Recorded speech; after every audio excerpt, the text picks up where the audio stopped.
Welcome to Books in Five, where we are interviewing credible authors who have recently published books on relevant topics. I'm very excited to have Faiz Siddiqui here with me today. He's a reporter with the Washington Post, and he's written this excellent new book about Elon Musk. Faiz, thank you so much for joining us. Hey, thank you for having me. Let's jump right into question number one.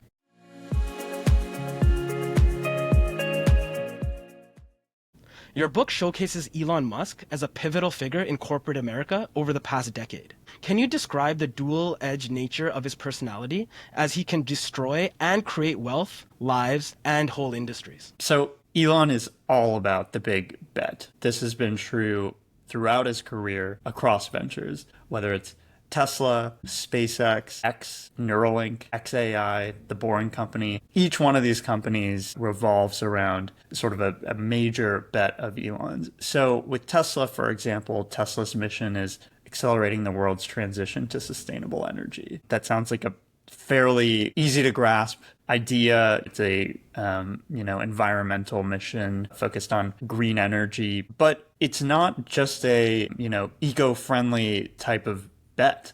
What Tesla wanted to do is mainstream the electric vehicle and make it something beyond, the mutual understanding of what this vehicle was, which I think in the States and across the world, really, the electric car was seen as this environmental idea, this eco-friendly, I think I described in the book as sort of, econobox kind of thing where, it has a lot of compromise. So it might be because of aerodynamic requirements. It might be shaped differently. Some might say weirdly. It might have range limitations just because of the ways that the batteries operate or the limitations on the batteries. It might have cloth seats instead of full leather seats just because of, environmental concerns. Tesla did not want to sell an electric vehicle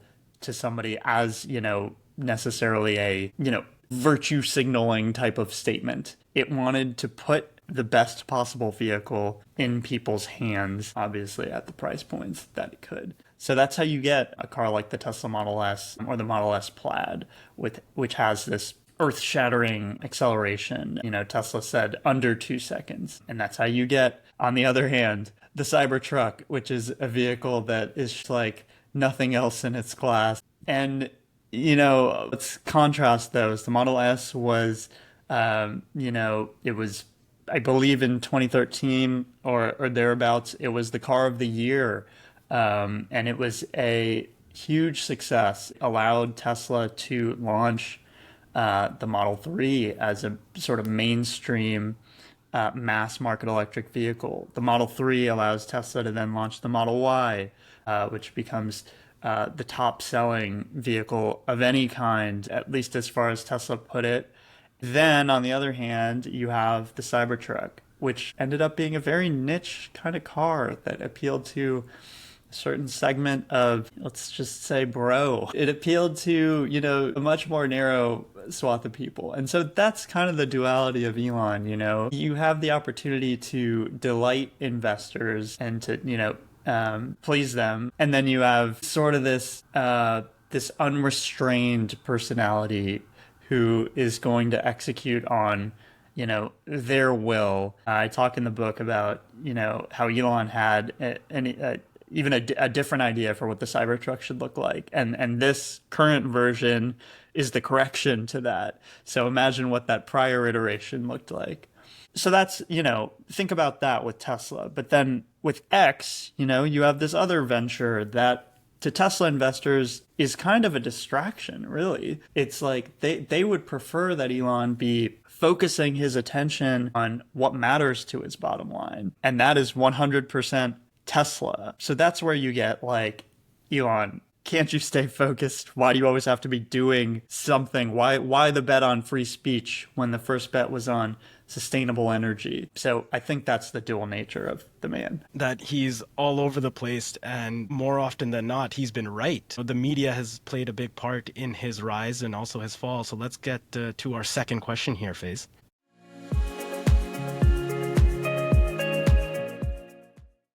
So Musk has had a tenuous relationship with the media, as a wide number of journalists have built him up, but now he believes they're trying to tear him down. Talk about how the media has changed their coverage of him over the years, and also your own experience with trying to report on him. So Musk's relationship with the media, I talk about how, how the Model S was the car of the year, and Musk was a media darling. And in the book, I discuss many of the opportunities that he had. He was on shows. He was on, I believe he was on, The Big Bang Theory, like a Yeah, he was very an Iron main, Man. He was an Iron right. Man, yeah. He was an Iron Man, very sort of mainstream figure fit for pop culture consumption.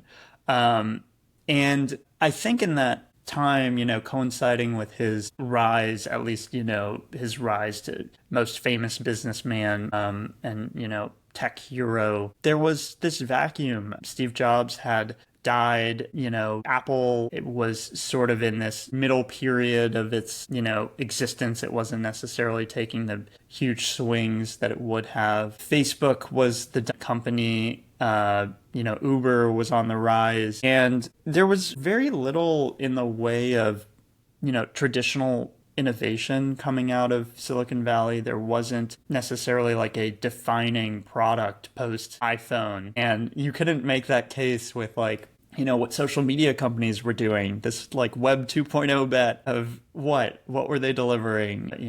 Likes, engagement, selling ads.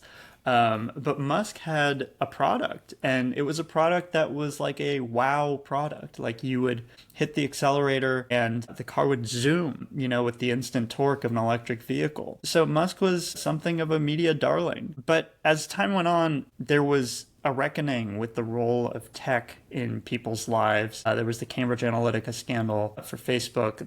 Uber came under all kinds of scrutiny, in part due to, the behaviors of its CEO. And Tesla was right there. There were reasons to, focus on the rise of Tesla, but also, some of the issues introduced by Tesla's approach to driver assistance, for example, with autopilot, or Musk's unorthodox methods, and some of his, indiscretions. He tweets the summer where he says he has funding secured to take Tesla private for $420 a share, and then also I guess I should say the season rather than the summer, but just this period where, and he also smears this Thai cave rescue diver as a quote unquote pedo guy that, Musk had no basis to say this baseless claim.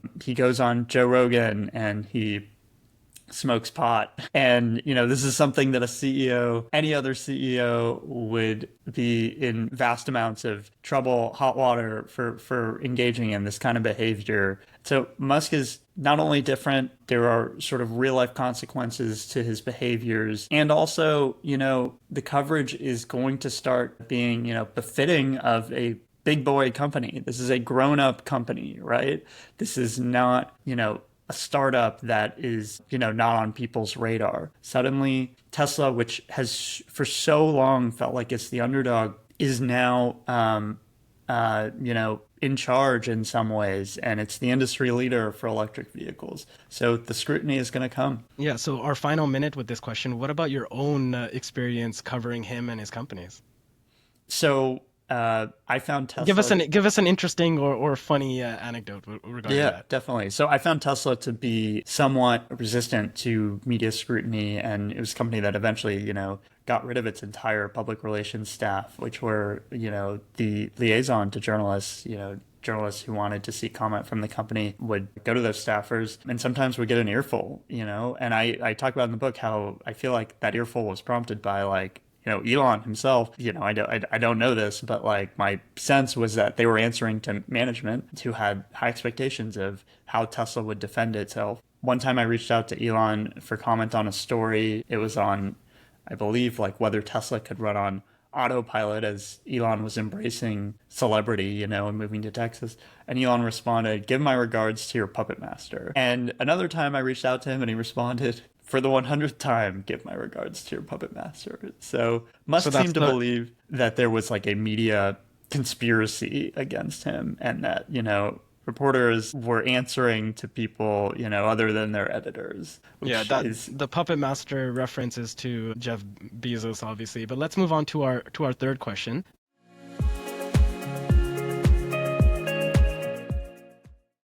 The products and services provided by the companies that Musk controls have been loved and hated by consumers and users. Can you walk us through the relationship that Musk has with his fans and buyers, and they to him, that you have uncovered through your investigations? so I think you hit the nail on the head. I mean, he has a very polarizing set of products, but one that it has a very devoted set of fans. And there are naysayers at, every turn who say, Elon, you're going down the wrong path with this. Let's look at X, for example. Elon switched X, formerly Twitter, to a largely subscription-based model where you had to pay for some features that might previously be offered for free. For example, priority in people's replies on X. If you're replying to a post, if you're a premium user, you suddenly have to pay for the privilege of having your post shown first, or for, the verified checkmark, which was previously handed out through, a largely mysterious or a process of great mystique, is now subject to sort of this pay-to-play subscription model. So when he takes over that company, there is a ton of criticism over some of the moves that he's making. And it culminates in a decision where Musk decides it is no longer allowed to post links to outside social media sites. So, for example, I think Mastodon was on the rise at that time. But even as an example, if you want if you want to link to your Instagram post and promote an outside social media website, that under the spirit of that rule is no longer allowed on X. And that really flies in the face of, people's understanding of this platform, which was not perfect, of course, but it was a way to, get your message out there or tell people what you're doing, or, even if you have nothing to say, eating a sandwich for lunch. That's how it started. And so for Musk to say, hey, you're not allowed to promote other social media sites on X, struck a lot of people the wrong way, including people who were Musk's fans. So that is sort of the nature of the man. He is not somebody who is going to rely on focus groups or, user testing beforehand. And that's how you're going to get, misguided product launch that he has to dial back, as in the case of X. Or that's how you're going to get a vehicle that's unlike anything seen before in the form of the Cybertruck. Or that's how you're going to get, a bet on Starship for SpaceX. Starship, which, Musk calls it sort of the limits of his hubris, as I note in the book, because it's this 400-foot tall rocket, and it is, unlike the prior bets in this space, but it's, distinctly Musk or SpaceX in its approach. Great. That was an amazing answer to our question about fans and lovers and haters of Musk. Let's move on to our fourth question.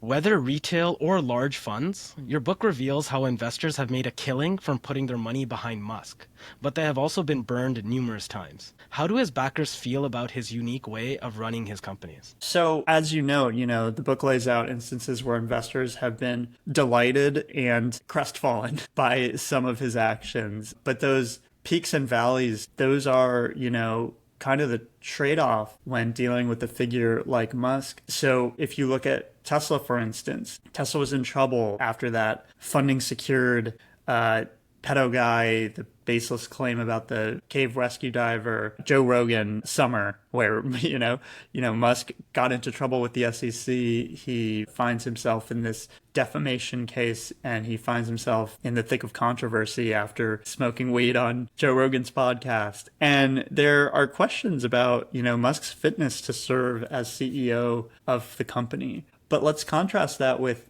2 years later, the controversies are largely behind him, and Tesla is on a glide path. It becomes the world's most valuable automaker. It surpasses Toyota. Musk is well on his way to becoming the world's richest person. And on the back end of those initial COVID closures, the company that's best equipped to reopen and, restart its assembly lines is Tesla.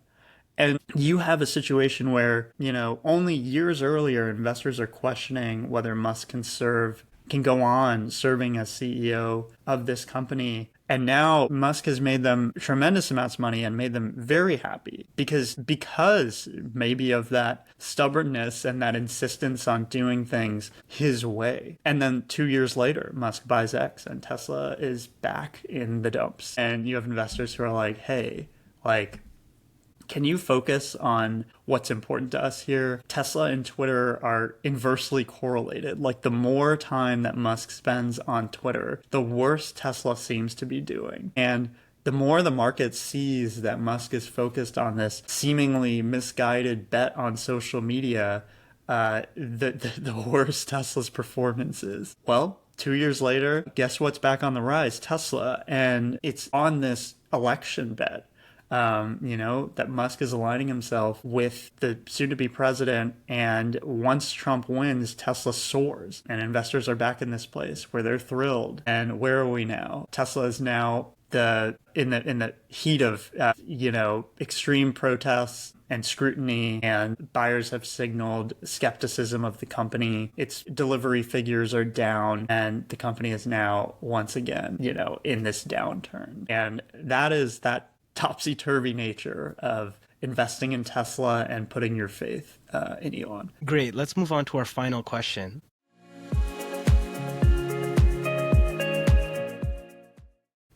And you referenced it earlier, which is Musk's relationship with the government. Your reporting describes how Musk has always been supported by public largesse, but he has recently gotten more involved with the right-wing movement that wants to tear down government. What is Musk's worldview with regard to democracy, rules, and regulations? That's a great question. So Musk has he is intertwined with government, whether he likes it or not. And I would say it's not necessarily, the evidence doesn't show it's necessarily philosophically driven. It's, opportunistically driven, right? So he takes a Department of Energy loan for I believe it was $465 million at a time when Tesla really needs the money on the tail end of the Great Recession, or in the thick of the Great Recession, really. And, this is crucial. But then, Tesla repays the loan early, it says. And, this is not the company doesn't take this like as some sort of handout. But, I talk elsewhere about how Tesla benefits from a system under the Clean Air Act where it can bank regulatory credits based off of the fact that it only sells electric vehicles. So automakers who are not doing that and are not meeting their requirements under, EPA guidelines now have to buy credits off of Tesla to say hey, we're meeting our guidelines this way. We have taken this progress that Tesla has banked, we've bought it off of Tesla, and now we're hitting our mark. And what does that enable Tesla to do? It enables Tesla to tell the market a story of profitability. There were times when Tesla would not have been profitable, but for the amount of regulatory credits it sold under this government program. What else is there? There's the EV tax credit. $7,500 toward the purchase of an electric vehicle. Well, who was the dominant electric vehicle maker and seller at the time that program was coming to prominence for so many households? Well, it was Tesla. So, you benefit from that 200,000 or more times until you hit the limit. Suddenly, and that's a substantial number of vehicles when you're an upstart automaker.